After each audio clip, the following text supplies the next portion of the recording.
Hi, hello and ನಮಸ್ತೆ. ನಾನು ನಿಮ್ಮ ಕನ್ನಡದ ಹುಡುಗ ಅನಿಲ್. ಇವತ್ತಿನ ಒಂದು ವಿಷಯ ಏನಪ್ಪ ಅಂದರೆ, ಏನು ಮಾತಾಡೋಕ್ಕೆ ಹೊರಟಿದ್ದೀನಿ ಅಂದರೆ, ಈ ಒಂದು ಲೈವ್ಗಳಲ್ಲಿ ನಾನು ಹೋಗ್ತಾ ಇರ್ತೀನಿ. ಅಂದರೆ ಕೆಲವರು ಲೈವ್ ಸ್ಟ್ರೀಮ್ ಮಾಡ್ತಾ ಇರ್ತಾರೆ, ನಾನು ಕೂಡ ಜಾಯ್ನ್ ಆಗ್ತೀನಿ. ಆ, ಏನಪ್ಪ ಅಂದರೆ, ನಾನು ಲೈವ್ಗೆ ಹೋದಾಗ ನಾನು ಪ್ರತಿಯೊಬ್ಬರಿಗೆ ಹೇಳೋದು, ಈ ಥ್ಯಾಂಕ್ಸ್ ಆ್ಯಂಡ್ ಸಾರಿ ಪದಗಳನ್ನು ನನಗೆ ಬಳಸಬೇಡಿ. ಕೆಲವರು ಏನು ಮಾಡ್ತಾರೆ, ನಾನು ಸಪೋರ್ಟು ಐ ಥಿಂಕ್ ಮೆಸೇಜ್ ಮಾಡ್ತಾ ಇರುವಾಗ, ಓ ಥ್ಯಾಂಕ್ ಯು ಅನಿಲ್ ಅವರೇ ಅಂತ ಹೇಳ್ತಾರೆ. ಐ ಥಿಂಕ್ ನನಗೆ ಹೇಳ್ಬೇಡಿ ಅಂತ ಹೇಳ್ತೀನಿ. ಅವರು ಹೇಳ್ತಾರೆ ಕೆಲವರು, ಅನಿಲ್ ಅವರೇ ಅದು ರೂಢಿ ಆಗಿಬಿಟ್ಟಿದೆ, ನಮ್ಗೆ ಏನು ಮಾಡೋದು, ಸೊ ಐ ಥಿಂಕ್ ಹೇಳ್ಬೇಕಾಗುತ್ತೆ, ಬಂದಿದ್ದಾರೆ ಸಪೋರ್ಟ್ ಮಾಡ್ತಾ ಇದ್ದಾರೆ ಅಂದರೆ ಅವ್ರಿಗೆ ಥ್ಯಾಂಕ್ಸ್ ಹೇಳಲಿಲ್ಲ ಅಂದರೆ ಅದು ಹೆಂಗೆ ಅಂತ ಕೇಳ್ತಾರೆ. ನಾನು ಹೇಳೋದು, ಅವರು ಕೆಲವರು ಎಲ್ರಿಗೂ ಹೇಳ್ಬೇಡಿ ಅಂತ ಅಂದ್ಕೊಂಡಿದ್ದಾರೆ ಅವರು. ಐ ಥಿಂಕ್ ನಾನು ಎಲ್ರಿಗೂ ಹೇಳ್ತಾ ಇಲ್ಲ, ನನಗೆ ಮಾತ್ರನೇ ಬಳಸಬೇಡಿ ಅಂತ ಹೇಳಿರೋದು. ಐ ಥಿಂಕ್ ಕೆಲವರು ಅರ್ಥ ಬೇರೆ ರೀತಿಯಾಗಿ ಮಾಡ್ಕೊಂಡಿರ್ತಾರೆ. ಈ ಅನಿಲ್ ಅವ್ರಿಗೆ ಯಾಕೆ ಥ್ಯಾಂಕ್ಸ್ ಪದ ಇಷ್ಟ ಆಗಲ್ಲ ಅನ್ನೋದನ್ನು ಕೂಡ ನಾನು ಹೇಳ್ತೀನಿ. ಯಾಕೆ ಹೇಳ್ತಾ ಇದ್ದೀನಿ ಅಂದರೆ, ಇವಾಗ ನಾನು ಒಬ್ಬರು ಲೈವ್ಗೆ ಹೋಗಿ ಜಾಯ್ನ್ ಆಗಿರ್ತೀನಿ. ಸೊ ಅವರು ನನಗೆ ವೆಲ್ಕಮ್ ಮಾಡ್ತಾರೆ, ಓಕೆ, ಸ್ವಾಗತ ಮಾಡ್ತಾರೆ, ಓಕೆ, ನಾನು ಅವ್ರಿಗೆ ನಮಸ್ಕಾರ ಮಾಡ್ತೀನಿ, ಅವ್ರು ನನಗೆ ನಮಸ್ಕಾರ ಮಾಡ್ತಾರೆ, ಓಕೆ, ಇದೆಲ್ಲ ಓಕೆ, ಊಟ ಆಯಿತಾ, ಹೇಗಿದ್ದೀರಾ, ಇವೆಲ್ಲ live chat I think live ಸ್ಟ್ರೀಮಲ್ಲಿ ಇವೆಲ್ಲ ಮಾತುಗಳು ಸಹಜವಾಗಿ ಇರುತ್ತೆ. ಇನ್ನೊಂದು, ಇದೆಲ್ಲ ಮಾಡಿದ ಮೇಲೆ ಥ್ಯಾಂಕ್ ಯು ಅನಿಲ್ ಅವರೇ, ಇಷ್ಟೊತ್ತು ಸಪೋರ್ಟ್, ಅದೇ ನನಗೆ ಬೇಡ ಆಗುತ್ತೆ. ಸೊ ಎಲ್ಲ ಓಕೆ, ಇಲ್ಲಿ ಏನಾಗುತ್ತೆ, ನಾಟ್ ಓಕೆ ಆಗುತ್ತೆ ನನಗೆ. ಏನಪ್ಪ ಅಂದರೆ, ಈ ಥ್ಯಾಂಕ್ಸ್ ಯಾಕೆ ಹೇಳ್ತಾರೆ, ಇಷ್ಟೊತ್ತು ಬಂದು ಸಪೋರ್ಟ್ ಮಾಡಿದ ಅನಿಲ್, ಓಕೆ ಓಕೆ, ಅದನ್ನು ತಗೋತೀನಿ ನಾನು. ಅವ್ರು ಹೇಳುವ ಪ್ರಕಾರ ಇಷ್ಟೊತ್ತು ಬಂದು ಅನಿಲ್ ನಿಮ್ಮ ಒಂದು ಸಮಯವನ್ನು ಬಿಡು ಮಾಡಿಕೊಂಡು ನಮ್ಮ ಲೈವ್ಗೆ ಬಂದು ಇಷ್ಟೆಲ್ಲ ಮೆಸೇಜ್ಗಳನ್ನ ಹೇಳಿದ್ದೀರಾ, ಸೊ ಅದಕ್ಕೆ ನಿಮ್ಗೆ ಥ್ಯಾಂಕ್ಸ್ ಹೇಳಲಿಲ್ಲ ಅಂದರೆ ನಮ್ಮ ಮನಸ್ಸು ಒಪ್ಪೋದಿಲ್ಲ ಅಂತ ಹೇಳ್ತಾರೆ. ಸರಿ, ಓಕೆ, ಒಪ್ಕೊಂಡೆ ನಾನು.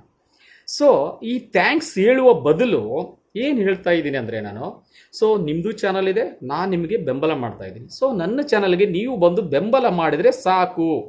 ಅಲ್ಲಿ ಐ ಥಿಂಕ್ ಥ್ಯಾಂಕ್ಸ್ ಪದ ಅವಶ್ಯಕತೆ ಇರಲ್ಲ. ಇದು ನನ್ನ ಅನಿಸಿಕೆ, ನನ್ನ ಕಾಲ್ಪನಿಕವಾಗಿ ನಾನು ಹೇಳೋಕ್ಕೆ ಇಷ್ಟಪಡ್ತಾ ಇದ್ದೀನಿ. ಐ ಥಿಂಕ್ ಥ್ಯಾಂಕ್ಸ್ ಪದ ಇಷ್ಟಪಡ್ತಾ ಇಲ್ಲ ಅಂತ ಹೇಳ್ತಾ ಇಲ್ಲ ನಾನು. ಈ ಥ್ಯಾಂಕ್ಸ್ ಯಾವಾಗ ಹೇಳಬೇಕು, ಆವಾಗ ನೀವು ನನಗೆ ಬೆಂಬಲ ಕೊಟ್ಟರೆ ಸಾಕು. ಆ ಥ್ಯಾಂಕ್ಸ್ ಪದ ಅವಶ್ಯಕತೆ ಇಲ್ಲ. ಆಮೇಲೆ ಇನ್ನೊಂದು ಏನಪ್ಪ ಅಂದರೆ, ಈ ಸಾರಿ ಪದ. ಈ ಸಾರಿ ಅಂದರೆ ಅದೊಂದು ಪದ ಕನ್ನಡದಲ್ಲಿ ಕ್ಷಮಿಸು. ಈ ಕ್ಷಮೆ ಮಾಡಿದಂಥ ತಪ್ಪುಗಳಾದರೂ ಏನಿರುತ್ತೆ ಲೈವ್ನಲ್ಲಿ ಏನಿರುತ್ತೆ, ಸಂದೇಶಗಳು ಮಾಡ್ತಾ ಇರ್ತಾರೆ, ಅವ್ರವ್ರು ಸಂದೇಶ ಮಾಡ್ತಾ ಇರ್ತಾರೆ, ಏನೋ ಬೈ ಮಿಸ್ಟೇಕ್ ಟೈಪಿಂಗ್ ಮಿಸ್ಟೇಕ್ ಆಗ್ತಾ ಇರುತ್ತೆ, ಅದೆಲ್ಲ ಕಾಮನ್. ಅದು ಐ ಥಿಂಕ್ ಅದೇನು ತಪ್ಪು ಅನ್ನುವ ಒಂದು ಭಾವನೆಯಲ್ಲಿ ಗ್ರಹಿಸಬಾರ್ದು. ನಾವು ಯಾವ ರೀತಿ ತಗೋತೀವಿ ಮೈಂಡ್ ಸೆಟ್ ಅದ್ರ ಮೇಲೆ ಡಿಪೆಂಡ್ ಆಗಿರುತ್ತೆ.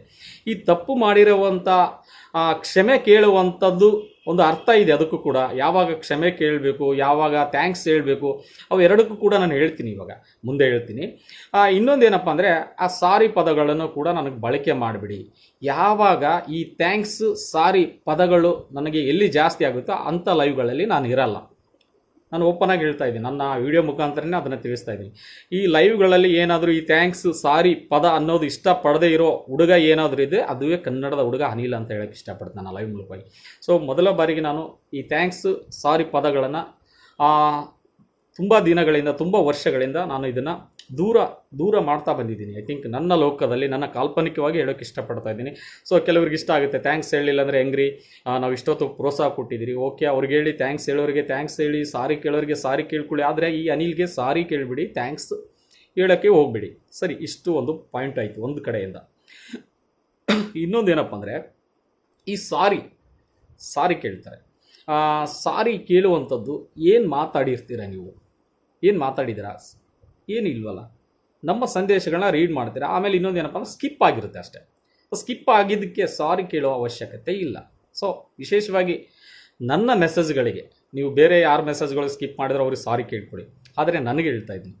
ಇನ್ನೊಂದು ಏನಪ್ಪ ಅಂದರೆ, ಲೈವ್ಗಳಲ್ಲಿ ಬೇಡದೇ ಇರೋ ಸಂದೇಶಗಳು ಬರ್ತಾ ಇರುತ್ತೆ. ಸೊ ಐ ಥಿಂಕ್ ನಾನು ತುಂಬ ನೋಡಿದ್ದೀನಿ, ತುಂಬ ನೋವಾಗುತ್ತೆ. ಯಾಕೆಂದರೆ ಒಂದು ಅಚ್ಚುಕಟ್ಟಾಗಿ ಒಂದು ಲೈವ್ಗಳನ್ನ ಮಾಡ್ತಾ ಇರ್ತಾರೆ. ಸೊ ಕೆಲಸದ ಒತ್ತಡ ಇದ್ದರೂ ಕೂಡ ಬಿಡುವು ಮಾಡಿಕೊಂಡು ಏನೋ ಒಂದು ಲೈವ್ ಮಾಡ್ತಾ ಇರ್ತಾರೆ, ಯಾವುದೋ ಒಂದು ಒಳ್ಳೆಯ ಒಂದು ತಲೆಯಲ್ಲಿ ಒಂದು ಉದ್ದೇಶ ಇಟ್ಕೊಂಡು ಬಂದು ಲೈವ್ ಮಾಡ್ತಾ ಇರ್ತಾರೆ. ಅಂಥ ಲೈವ್ಗಳಲ್ಲಿ ಕೆಲವರು ಇರ್ತಾರೆ, ಸೊ ಅವ್ರಿಗೆ ಬೇರೆ ಕೆಲಸ ಇರಲ್ಲ. ಅವ್ರು ಬಂದು ಏನು ಮಾಡ್ತಾರೆ, ಅದು ಏನು ಹೇಳ್ತಾರಲ್ವ, ಶಿವ ಪೂಜೆಯಲ್ಲಿ ಕರಡಿ ಅಂತ ಹೇಳ್ತಾರೆ. ಸೊ ಐ ಥಿಂಕ್ ಅದನ್ನು ಬಂದು ಮಾಡ್ತಾರೆ ಅಷ್ಟೇ. ಅದ್ರ ಬಗ್ಗೆ ನೀವು ತಲೆ ಕೆಡಿಸ್ಕೋಬಾರ್ದು.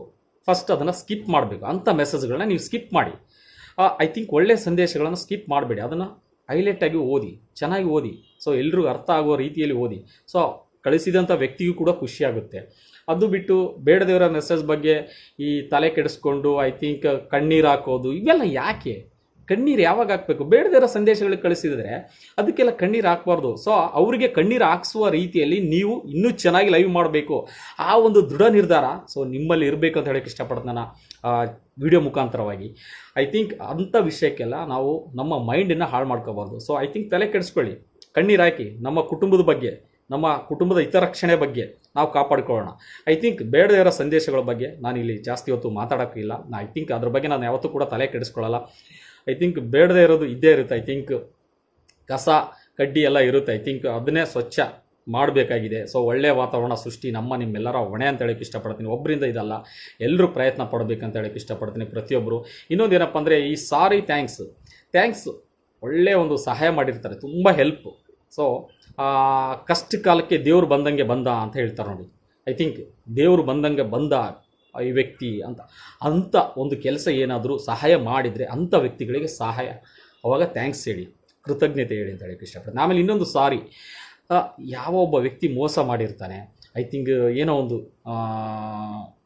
ಒಂದು ತಪ್ಪುಗಳನ್ನು ಮಾಡಿರ್ತಾನೆ ಸೊ ಲೈಫಲ್ಲಿ, ಅಂಥ ವ್ಯಕ್ತಿ ಸೊ ಪುನಃ ಒಳ್ಳೆಯವನಾಗ್ತೀನಿ ಅಂತ ಬಯಸಿ ಬಂದಲ್ಲಿ ಅಂಥ ವ್ಯಕ್ತಿಗೆ ಕ್ಷಮೆ ಏನಾದರೂ ಕೇಳಿದರೆ ಕ್ಷಮಿಸಿ ಅಂತ ಹೇಳೋಕ್ಕೆ ಇಷ್ಟಪಡ್ತೀನಿ. ಇಷ್ಟು ಬಿಟ್ಟರೆ ಐ ಥಿಂಕ್ ನಾವೇನಾದರೂ ತಪ್ಪು ಮಾಡಿದರೆ, ದ್ರೋಹ ಮಾಡಿದರೆ, ಮೋಸ ಮಾಡಿದರೆ ಅವಾಗ ನಾನು ಬಂದು ಸಾರಿ ಅಂತ ಹೇಳಿದರೆ ಓಕೆ, ಅದು ನಾನು ಅಕ್ಸೆಪ್ಟ್ ಮಾಡ್ಕೊಳ್ತೀನಿ. ಐ ಥಿಂಕ್ ಏನೂ ಇಲ್ಲ ಇಲ್ಲಿ. ಸೊ ಸಂದೇಶಗಳು ಮಾಡ್ತಾ ಇರ್ತೀವಿ ಅಷ್ಟೇ. ಐ ಥಿಂಕ್ ಅಷ್ಟು ನಿಮ್ಗೆ ಥ್ಯಾಂಕ್ಸ್ ಹೇಳಬೇಕಂದ್ರೆ ಸೊ ಲೈವ್ಗೆ ಬಂದು ಸೊ ಸಪೋರ್ಟ್ ಮಾಡಿ, ಬೆಂಬಲ ಕೊಡಿ, ಅಷ್ಟೇ ಸಾಕು. ಐ ಥಿಂಕ್ ಈ ಅನಿಲ್ಗೆ ಅದು ಬಿಟ್ಟರೆ ಮತ್ತೆ ಏನೂ ಇಲ್ಲ. ಸೊ ಇಷ್ಟು ನಾನು ಥ್ಯಾಂಕ್ಸು ಈ ಪದಗಳ ಬಗ್ಗೆ ನನಗೆ ಗೊತ್ತಿರೋಷ್ಟು ಮಾಹಿತಿನ ಕೊಟ್ಟಿದ್ದೀನಿ ಅಂತ ಹೇಳೋಕ್ಕೆ ಇಷ್ಟಪಡ್ತಾ ಇದ್ದೀನಿ ನನ್ನ ಒಂದು ಕಾಲ್ಪನಿಕವಾಗಿ.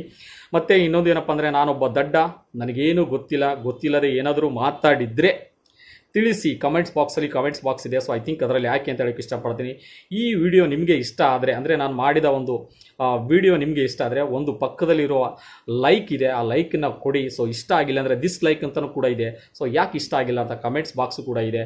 ಆಮೇಲೆ ಚಾನಲ್ ಸಬ್ಸ್ಕ್ರೈಬರ್ ಮಾಡ್ಕೊಂಡಿಲ್ಲ ಅಂದರೆ ಸೊ ನಿಮ್ಗೆ ಇಷ್ಟ ಆದರೆ ಮಾತ್ರ ಸಬ್ಸ್ಕ್ರೈಬ್ ಮಾಡ್ಕೊಳ್ಳಿ. ನಾನು ಯಾರಿಗೂ ಯಾವತ್ತೂ ಒತ್ತಾಯ ಮಾಡಲ್ಲ, ಸಬ್ಸ್ಕ್ರೈಬ್ ಮಾಡಿ, ನನ್ನ ವಿಡಿಯೋ ನೋಡಿ, ನಾನು ಲೈಕ್ ಮಾಡಿ ಅಂತ ಯಾವತ್ತೂ ಕೂಡ ಹೇಳಲ್ಲ. ಸೊ ಅದೆಲ್ಲ ನಿಮ್ಮ ಇಷ್ಟ. ಸೊ ಇಷ್ಟೇಳಿ ನಾನು ಆ ಮಾತುಗಳನ್ನು ಮುಗಿಸ್ತಾ ಇದ್ದೀನಿ. ಮತ್ತೆ ನಿಮ್ಮ ಭೇಟಿ ಮುಂದಿನ ಒಂದು ಒಳ್ಳೆಯ ವಿಡಿಯೋದೊಂದಿಗೆ. ಸೊ ಅಲ್ಲಿ ತನಕ ನಮಸ್ಕಾರಗಳು, ಶುಭ ದಿನ, ಶುಭವಾಗಲಿ.